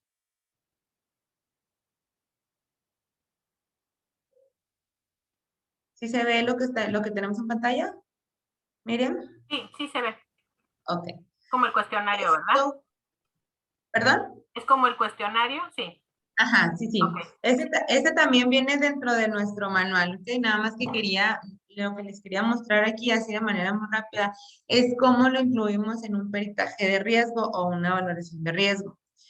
Es un cuestionario que se hace, la puntuación que viene aquí, pues en el primer apartado, 1 es la mínima, 2 es la máxima. En los tipos de violencia, 3 es la máxima, 1 es la mínima, o 0 dependiendo de la situación.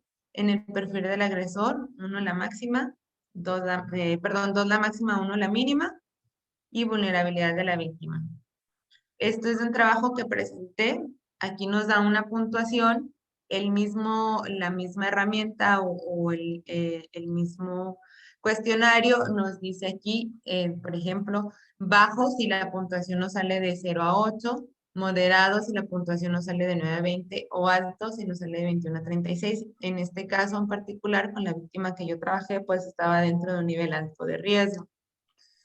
Y luego aquí se determina en otro apartado del mismo instrumento los criterios de violencia cuando pueden ser graves. O sea, nos dice si de estos 3 ha ocurrido alguno, podemos considerar que esa víctima tiene violencia grave.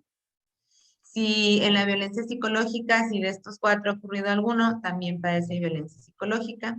Y luego aquí ya pues es la interpretación de la escala, ¿no? Del nivel de riesgo. Este informe no nos va a determinar por sí solo en qué nivel de riesgo se encuentra la víctima, sin embargo, sí nos va a ayudar a determinar esta situación como factor importante. Aquí nosotros, en la pantalla, pues este es un dictamen de pericial de riesgo de la víctima. Esto tiene su fundamento en la Ley General de Acceso a las Víctimas a una Vida Libre de Violencia. Se toman los datos generales de la víctima. Aquí estamos hablando de una persona de 41 años que es operadora, que actualmente es soltera, ¿verdad? Padece violencia familiar, Aquí planteamos el problema y decimos, bueno, queremos realizar un informe con perspectiva de género que nos diga el nivel de riesgo y los factores de vulnerabilidad. ¿Qué voy a ampliar? Bueno, en mi caso, como soy abogada, no soy psicóloga, bueno, yo consulto la carpeta de investigación, entrevisto a la víctima y aplico instrumentos. ¿Cuáles son los instrumentos? Pues la escala de predicción de riesgo grave. Sí es una escala que utilizan los psicólogos, sin embargo, pues la podemos usar nosotros porque es muy fácil de interpretar, ¿verdad? Aquí únicamente voy a obtener la puntuación y de acuerdo a esta escala yo voy a decir, bueno, me salió en este tipo de puntuación, pero como abogada en mi caso voy a dar mi enfoque jurídico respecto de este dictamen que yo tengo. Desde luego que lo ideal es que el enfoque se haga en una comisión interdisciplinaria. Actualmente la hay en el Tribunal Judicial de este distrito, una comisión interdisciplinaria en donde hay psicólogos, trabajadores sociales y abogados que desde luego abundan un poquito más en cada área y pueden obtener un mejor resultado. Pero les quise mostrar este ejemplo de un trabajo que hicimos para uno de los cursos que también, de capacitaciones que recibimos, más o menos para que tengan una idea. Entonces aquí pues vamos haciéndolo como todo un dictamen, ¿no? La bibliografía que utilizamos, bueno, en mi caso, pues yo uso las reglas de Brasilia. Aquí nos da algunos criterios y conceptos de lo que se puede considerar como violencia de género, o como agentes vulnerables o como situaciones de vulnerabilidad. Desde luego la Ley General de Víctimas, que también nos da algunos conceptos respecto a los derechos de las víctimas y algunas situaciones particulares de las víctimas, y desde luego la Ley General de Acceso a las Mujeres a una Vida Libre de Violencia, que es aquellas que nos permite tomar algunas medidas para las víctimas. Luego se hace una pequeña entrevista, se hace un resumen, particularmente de la vida específica de la víctima, cómo creció, si tiene familia, si tiene papás, a qué edad fallecieron, si tiene hermanos, todo esto para determinar los factores externos, ¿no? Y luego, respecto a su relación con el agresor, tenemos toda esa situación, ya nos platican, ¿no? No, pues tengo tanto tiempo, es muy celoso, me ha pasado esto, me ha dicho aquí, me agrede, me pega, me dice, me golpea, no sé, toda la situación particular con el agresor. Y luego ya aplicamos esta valoración, que es el EPBR que viene en nuestro manual. Ahí, aquí yo ya la tengo puntuada, pero ustedes en su manual van a ver que ahí están la puntuación, ¿no? De 0 a 3, de 0 a 1. Y ahí ya es muy fácil de obtener la puntuación. Y luego ya hacemos un análisis, ¿no? Encontré los siguientes criterios de violencia grave. Bueno, si se fijan en el que yo tengo, hay tentativas de muerte, hay uso de armas o objetos peligrosos. Desde luego, es muy importante, por eso les decía ahorita en los tipos que se hacen de esta valoración de riesgo. En mi percepción como abogada, yo puedo percibir aquí en este apartado, si ustedes ven, el uso de armas y objetos peligrosos. Esta persona en particular, el agresor la roció con alcohol y luego prendió un encendedor, ¿verdad? Para quienes somos abogados, al menos en mi caso en particular, yo puedo considerar que esto es un uso de arma o un objeto peligroso. ¿Por qué? Porque la Ley Federal de Armas de Fuego y Explosivos determina que toda sustancia que pueda causar una explosión por sí misma puede ser considerada un explosivo. Pero si se fijan, lo hacemos desde la perspectiva de cada persona en particular. Yo que soy abogada puedo ver esto, pero quizá una persona que es de trabajo social no lo advierta, o quizá una persona que es del área de psicología no lo advierta, porque pues cada uno tenemos una especialidad diferente de acuerdo a la rama a que manejamos, ¿no? Entonces, por eso, comentaba al principio, no es muy oportuno que esta valoración se haga desde un solo enfoque, porque habrá cosas que no podamos ver precisamente pues porque no tenemos la especialidad, no porque no seamos buenos ni mucho menos, ¿no? Sino porque vamos a ver lo que podemos percibir de la experiencia que nosotros tenemos en particular. Entonces aquí lo ideal es que sea valoración de los ítems, que sea la percepción personal, pero que sea una comisión interdisciplinaria. Y luego aquí pues ya es el puntaje, se determina el nivel de riesgo, ¿no? Aquí por ejemplo lo que les decía, las normas de Brasilia. La violencia psicológica que se detecta pues es la desvalorización, la intimidación, el control de dominio y ofensas. Y luego los factores de vulnerabilidad son los que vienen dentro de las normas de Brasilia. Ahí nos dan los conceptos de lo que es victimización, de lo que es género. Y ahí podemos emitir nosotros un criterio y hacemos una conclusión, ¿no? Desde mi óptica, la entrevistada presenta un nivel de riesgo grave, es susceptible de violencia por parte de quien señala como su agresor, y advierto datos compatibles con violencia de género en las modalidades familiar, física, psicológica y sexual, de acuerdo a la historia de violencia que me platica la víctima, y encuentro factores de vulnerabilidad como género y victimización. Hay más factores de vulnerabilidad, son como 6 o 5, si mal no recuerdo, pero dentro de esta entrevista que yo hice, encontré nada más 2. Estos factores de vulnerabilidad se encuentran en las normas de Brasilia, las reglas de Brasilia, perdón. Y pues ya recomiendo, ¿no? Volvemos a lo mismo, desde mi óptica como abogado, apoyo psicoterapéutico, garantizar la reparación integral del daño, establecer medidas de seguridad que garanticen la integridad física y emocional, asesoría jurídica en materia penal y familiar, y si fuera el caso, ya hablando de un proceso, ¿no? Que se plantea una salida alterna en el proceso, bueno, pues establecer para la persona, si se encuentra en prisión y sale, que viva en una zona alejada del lugar, que si se encuentra en libertad verificar que así sea, que adoptar las medidas necesarias para la convivencia entre los descendientes, porque pues el hecho de que sea víctima en la pareja no necesariamente le tenemos que restringir el acceso a los hijos, porque como les decía, hay agresores que únicamente son violentos con la pareja. El trato con los hijos es diferente, ¿no? Entonces, se trata de cuidar todas estas cuestiones de lo que es el concepto de la familia.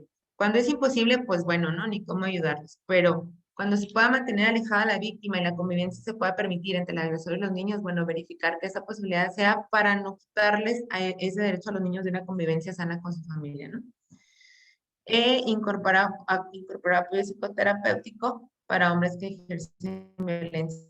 Esto siempre lo pedimos de cajón, ¿no? Tratamos de solicitar el apoyo al tribunal que se obligue a los hombres que son generadores de violencia a que incorporen una terapia dentro de las restricciones o de las condiciones que se imponen para poderlos reeducar en cuanto a la violencia de género. Entonces, déjenme regresar aquí a la presentación. No sé si les sirvió de apoyo esto que vimos. Yo creo que sí, porque es ver, o sea, todo lo que nos fuiste contando en el camino es ver cómo se materializa en un documento ya con todas estas recomendaciones que nos fuiste haciendo y bueno, el resultado de este, como de este análisis. Ok. Y ya por el tiempo me voy a ir así un poquito rapidito, ¿verdad? Miren, una vez que tenemos ya el dictamen de riesgo, ya sabemos más o menos el riesgo que tiene la víctima y todo eso, podemos determinar qué situaciones o qué medidas de emergencia o qué cuestiones como autoridades o servidores podemos determinar, a dónde canalizarlas y qué podemos hacer. De eso se trata la valoración de riesgo, ¿no? Que antes, durante o después del proceso podamos ayudar a la víctima a que se reconozca como tal y a que cese de alguna manera las agresiones que pueden tener como víctima. Otra situación que podemos hacer como servidores públicos es identificar y que también es muy importante son las medidas y órdenes de protección. La Ley General de Acceso a las Mujeres a una Vida Libre de Violencia y la Ley Estatal de Acceso a las Mujeres a una Vida Libre de Violencia prevén las órdenes de protección. Es muy importante hacerles de conocimiento porque hay como mucha duda en este sentido. Las órdenes de protección que prevén estas 2 leyes y que nos permiten a nosotros como servidores públicos o ministerios públicos establecer como una medida, son de 72 horas nada más. Porque lo que se busca es que dentro de estas 72 horas se inicie formalmente algún proceso de alguna naturaleza, ya sea civil, familiar o penal, el que se requiera, y únicamente se dan por ese tiempo precisamente para que la víctima tenga la oportunidad de tomar esta acción atendiendo a la situación particular en la que se encuentra. Generalmente nosotros no decimos que son por 72 horas, ¿no? Bueno, a las víctimas sí, porque hay que hacerles de conocimiento de esta situación, pero a los agresores no. Yo digo, ¿sabe qué? No se puede acercar a la víctima, no puede tener contacto con ella, porque vino y lo denunció, que es algo que debemos de tomar en cuenta para hacer una evaluación de riesgo, que ya denunció la víctima, porque al poner o emitir estas órdenes de protección, nosotros tenemos que hacerle conocimiento al agresor que la víctima puso una denuncia en su contra. ¿Por qué? Porque todo acto de molestia, el restringirle a la persona el acceso a un lugar o la comunicación con otra, es un acto que la ley reconoce como acto de molestia. Entonces, nosotros como autoridad tenemos que justificar ese acto de molestia y, en consecuencia, hacerle saber la situación al agresor. Entonces, ahí vas a ver necesariamente que hay una denuncia en su contra, ¿no? Entonces, ya entendido esto, que son de 72 horas, la ley prevé 3, las de emergencia, las preventivas y las de naturaleza civil. Las de emergencia, pues son desocupación inmediata del agresor. Usted ya no puede vivir aquí, tiene que, a partir de que salga, por ejemplo, si fue detenido en flagrancia, a partir de que salga, usted tiene que recoger sus cosas e irse a otro domicilio.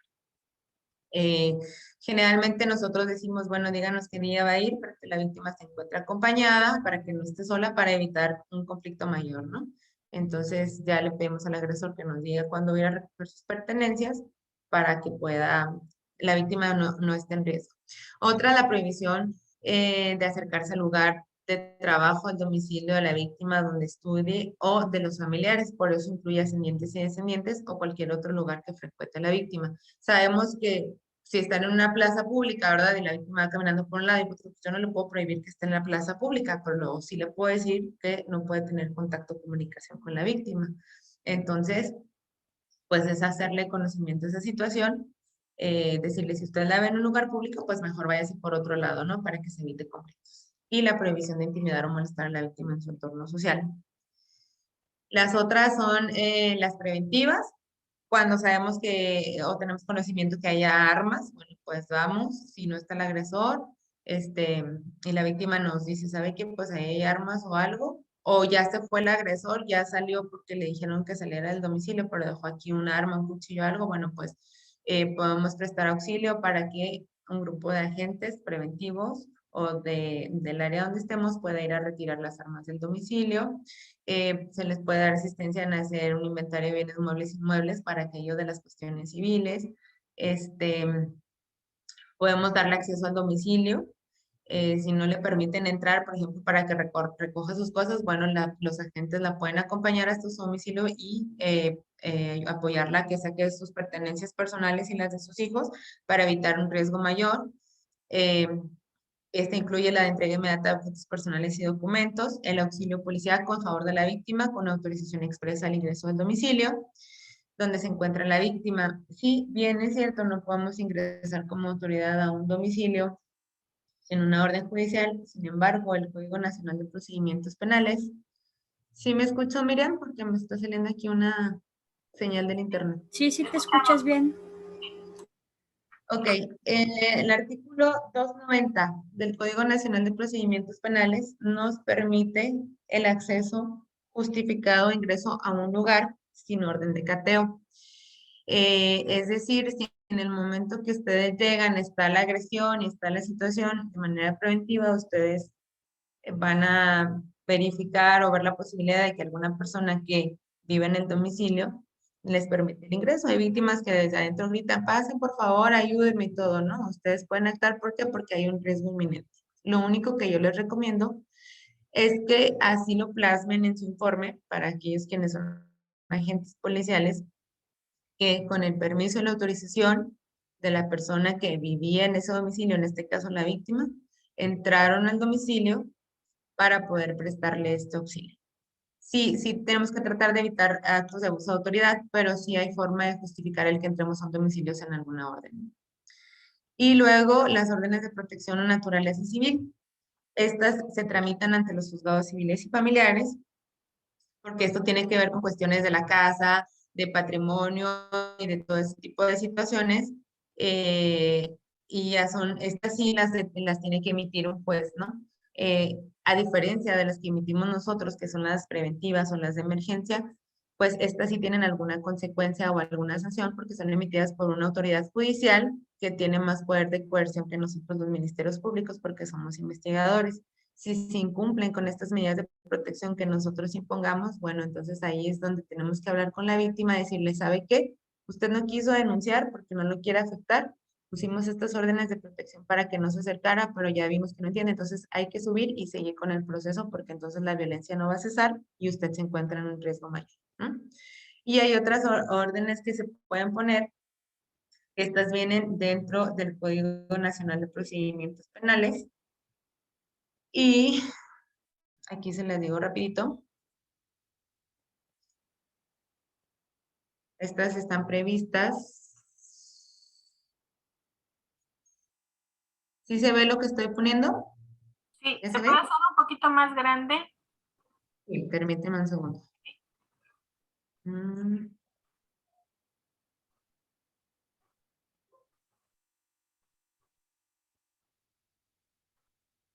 Ok, estas medidas de protección, aquí dice que nosotros podemos hacer todo esto, nosotros como ministerios públicos, acercarse, comunicarse al domicilio de la víctima, limitación de asistir y separación del domicilio, muy parecidas a las otras. Sin embargo, estas tres primeras que podemos ver en la pantalla, nosotros podemos solicitar ya a un juez que ratifique estas medidas que estamos utilizando y el juez las va a imponer por un periodo de 60 a 90 días. Entonces, estas sí pueden tener alguna consecuencia, como sería una situación de una sanción pecuniaria, ¿verdad? Una multa o algo por el incumplimiento. Las otras no, porque como les comentaba, eran de 72 horas, porque lo que se busca con aquellas otras es que dentro de esas 72 horas la víctima inicie el proceso de manera formal, como lo es con la denuncia. Sin embargo, si aquellas no funcionan, bueno, pues entonces ahora nos vamos a estas, que son de un poquito de más fuerza, porque aquí ya hay presencia policial, ya hay presencia judicial, y esto puede permitir, pues, que el agresor cese en un poquito de la violencia, ¿no? Prohibir realizar conductas de intimidación, vigilancia del domicilio, aquí es donde entra el apoyo de los agentes preventivos, porque nosotros hacemos esta solicitud y ellos van de manera regular al domicilio de la víctima, levantan un reporte y se ve la presencia policial, ¿no? Entonces, estas son otras medidas de protección que no vienen ahí en su manual, pero que podemos tener en cuenta para que las víctimas tengan conocimiento que se pueden hacer, ¿no? Y que existen estas otras. Desde luego se va a evaluar la situación para verificar si se puede determinar o no, en cuestión de, por ejemplo, agresiones sexuales de menores, que es un tema que también viene por aquí, que no sé si lo alcanzamos a abordar. Pero, por ejemplo, si estamos denunciando una violación, yo como Ministerio Público puedo determinar que no voy a solicitar ninguna de estas medidas de protección por el sigilo de la investigación. No es lo mismo poner sobre aviso a una persona que tiene una denuncia por violencia familiar a poner sobre aviso a una persona que tiene una denuncia por violación, porque estamos hablando de un delito mayor que además amerita prisión preventiva. Y, pues, Miriam, no sé. Creo que esto es lo más importante del tema que nos tocó compartir. Tú dime. Sí, pues tenemos Sí. varias preguntas. Si te parece, las podemos ir leyendo. Y Sí, claro. yo creo que hay para largo. Entonces, si hay algunas otras que se queden en el tintero, yo creo que te las hacemos llegar. Sí, claro, con mucho Ya gusto. vemos de qué manera hacemos que las compañeras las puedan tener. La primera es, nos dice Manuela Olivia. Tengo duda respecto a lo que menciona en relación al año que se tiene que denunciar cuando se sufre violación. Igual si nos puede mencionar lo de la prescripción. Ok, el delito de violación es imprescriptible tratándose de víctimas menores de edad a partir del mes de septiembre del año 2011. Pero cuando se trata de violencia, de violación entre pareja, el delito eh, no es de oficio, es de querella.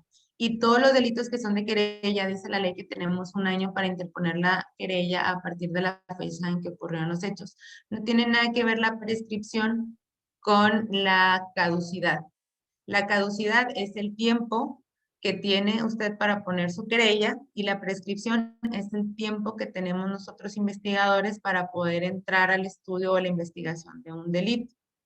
Por ejemplo, se atiende a la penalidad del delito. En el caso de violencia familiar, son 3 años los que tenemos para investigar un delito a partir de la fecha en que ocurrió el hecho.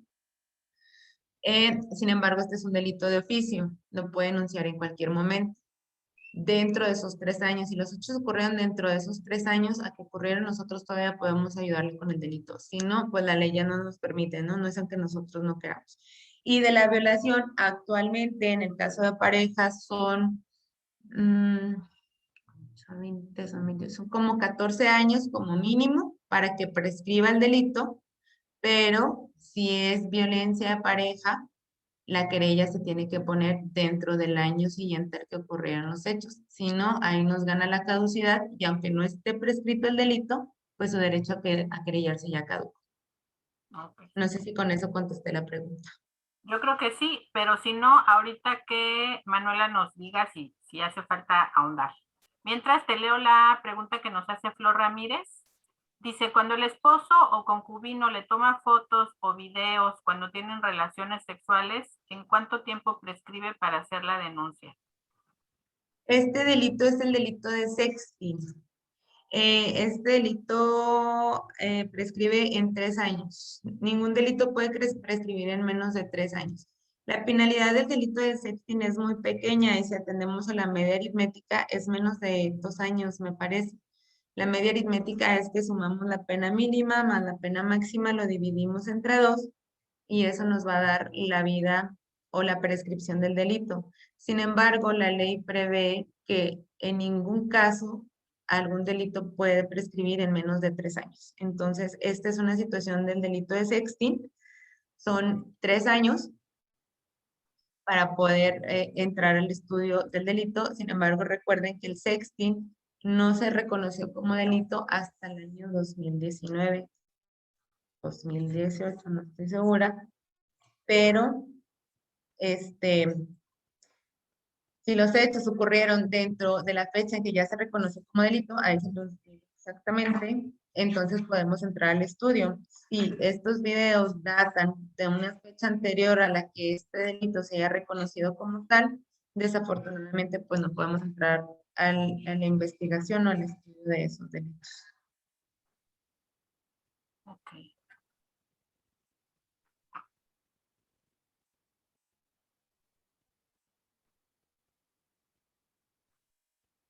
No sé si tienes otra.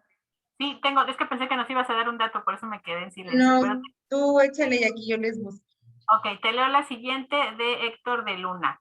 Cuando hay una víctima de violencia familiar, tengo entendido que se hace una impresión psicológica preliminar, mientras que el dictamen de riesgo de la comisión interdisciplinaria se hace con el fin de ver la viabilidad de arribar a una salida alterna. Mi duda es, ¿en el inter del procedimiento penal se dan o se ofrecen terapias psicológicas a las víctimas por parte de la Fiscalía?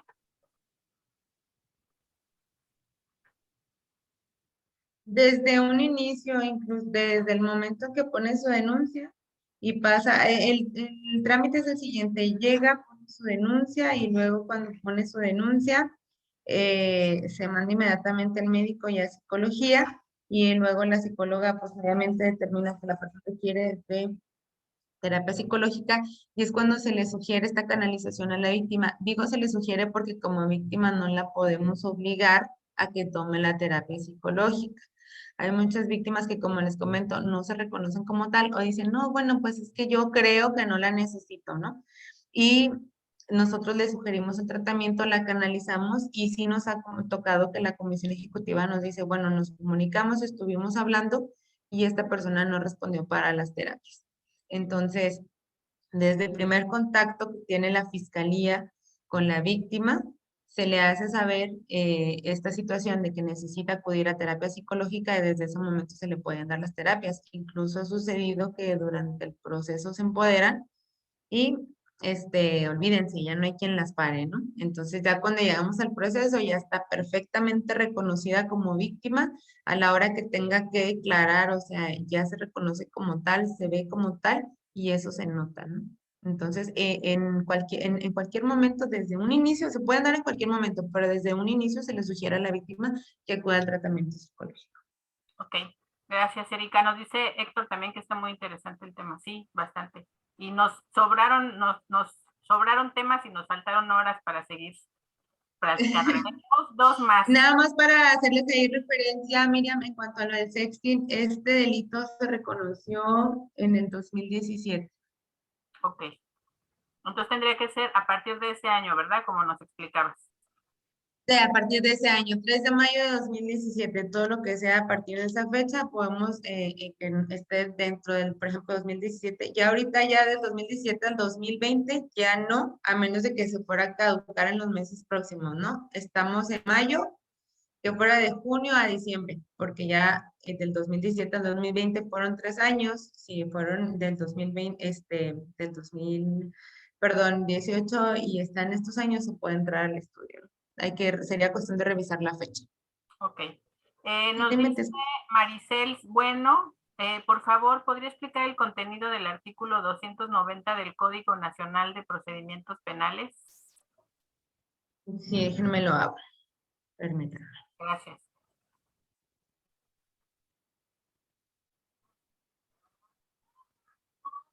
De 290. Ujú.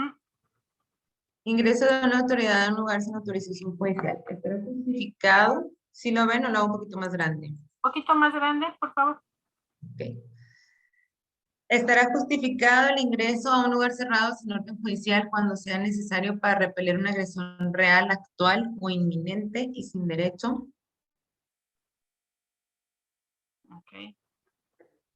Yo lo veo correcto. Muy bien. No crean, cuando un abogado les diga que conoce todo de memoria, no es cierto, es imposible conocer todas las leyes de memoria. No. Pero para eso, Actual o inminente. ¿Perdón? para eso está la ley, para tenerla a un lado y consultarla. Sí, claro, para consultarla, así es. Dice, actual o inminente sin derecho que ponga en riesgo la vida, la integridad o la libertad personal de una o más personas. Y fracción segunda, se realiza con consentimiento de quien se encuentre facultado para otorgarlo. En el caso de la fracción segunda, la autoridad que practique el ingreso deberá informarlo dentro de los 5 días siguientes ante el órgano jurisdiccional, y a dicha audiencia deberá asistir la persona que otorgó su consentimiento a efecto de ratificarlo.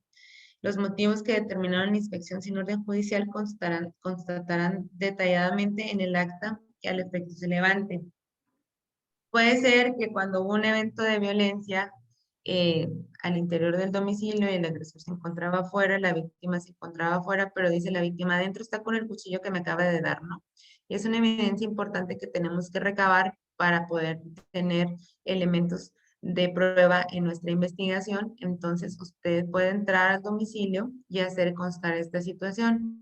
Señora víctima, usted refiere que el cuchillo se encuentra adentro. ¿Le permite ingresar al domicilio para poder recabar este cuchillo? Sí. Porque la víctima es una persona facultada para otorgarlo, porque ella mora en el domicilio, vive ahí y ella puede perfectamente otorgar su consentimiento para que ingrese al domicilio.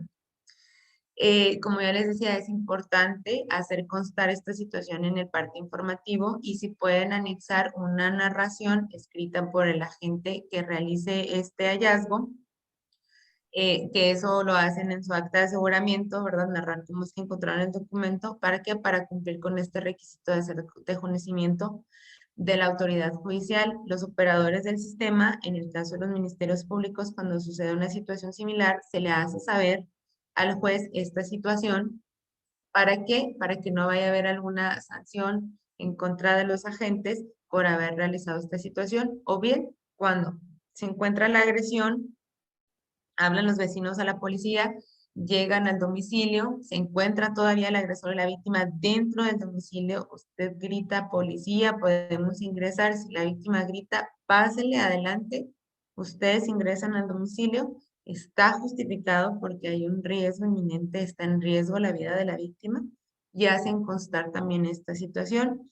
Y es muy importante también para nosotros tener conocimiento en su parte informativo que este hecho fue así, porque a la hora de tomar la denuncia de la víctima, yo le pregunto, ¿usted le dio acceso a los agentes policíacos para que ingresaran a su domicilio? Sí, sí lo hice, entonces yo lo hago constar en la denuncia, y a la hora de llevar la audiencia de control de detención o verificar las circunstancias, entonces yo le hago saber al juez que esto fue así para que pueda tener validez la actuación policial. No sé si quedó contestada la pregunta. Ok, sí, muchas gracias, Erika. Y tenemos la última. Patricia Mendias pregunta si existen otras formas de ayudarla si no quiere terapia psicológica. Pues sí, como les comentaba, hay muchas víctimas que dicen, no, pues yo no quiero denunciar, nada más quiero que le digan a mi esposo que ya no me moleste o mi pareja y todo. Entonces emitimos unas órdenes de protección de emergencia, haciéndole saber precisamente a la víctima de esta situación, ¿verdad? Porque dice, yo no quiero proceso porque no puedo estar saliendo a las audiencias o no me interesa o toda esta situación, ¿verdad? Es muy importante concientizar a las víctimas de lo que nuestro alcance jurídico nos permite, ¿no? De lo que el marco normativo nos permite, que este es otro tema que más adelante voy a compartir con ustedes. Es muy importante decirle, le puedo, ok, si no le interesa, le puedo poner estas órdenes preventivas para que él no se acerque, para que no tenga contacto o comunicación con usted. Sin embargo, no tiene ninguna consecuencia penal el incumplimiento de estas. Claro que nosotros desde una óptica del Ministerio Público pues le decimos, si usted va, si usted esto, pues voy a ir por usted y lo vamos a detener. Desafortunadamente no opera así, ¿verdad? Porque no tenemos esa fuerza coercitiva como la tiene un juez para poder obligar a las personas. Entonces, por eso se llaman preventivas y de emergencia, porque lo único que se trata es de que en ese momento la víctima tenga la atención que necesita para que cese la agresión de la que está siendo víctima. Y puede ella no ir a terapia psicológica y a lo mejor con eso tiene, ¿no? Han sido muy pocos los casos, pero sí ha funcionado, ¿no? Que ejercen violencia. A lo mejor estamos hablando de una víctima que no está dentro de un nivel medio o alto de riesgo, que es leve porque se ve toda la violencia, entonces dijo, no, yo no estoy dispuesta a tolerar, considero que no necesito psicología, con esto él va a entender porque yo ya no quiero estar y pues hay muchas personas que sí le tienen miedo a la autoridad, ¿no? Entonces le dicen no te acerques y la violencia es eso. Ok, y bueno, Manuela nos deja su correo para que lo compartamos contigo, te lo hacemos llegar. Erika. Muy bien. Y si ya no hay ninguna otra pregunta, pues me gustaría a nombre de la red Facilitando Cambios y de CEPAMPI, que estamos trabajando en esta iniciativa Spotlight con el UNFPA, agradecerte tu participación, la disposición que has tenido siempre para colaborar con nosotros y también a nuestras funcionarias y funcionarios que nos acompañaron el día de hoy. Les agradecemos el tiempo prestado, la atención a la ponencia que nos dieron el día de hoy, que nos dio Erika el día de hoy. Y bueno, pues nos vemos en la siguiente. Recuerden continuar en su módulo, terminar su módulo básico para que puedan ingresar a su módulo policial o judicial, según corresponda. Y nos vemos muy pronto. Muchísimas gracias, Erika. Muchas gracias a ustedes por la invitación. Espero que haya sido de utilidad lo que platicamos en esta sesión y pues con mucho gusto estoy a la orden. Ahí Miriam me hará llegar algunas dudas que ustedes tengan y ya sea que yo se las haga llegar a través de la iniciativa o de mi correo personal, pero estoy a la orden para cualquier duda o aclaración. Les agradezco mucho su atención y participación. Buenas tardes y muchas gracias. Gracias, Erika. Hasta luego. Que estén muy bien. Y bueno, a partir de ahorita, si ya gustan salir de la sala, solamente le dan al botón azul y le ponen salir de la reunión para que ya puedan desconectarse. Muchísimas gracias.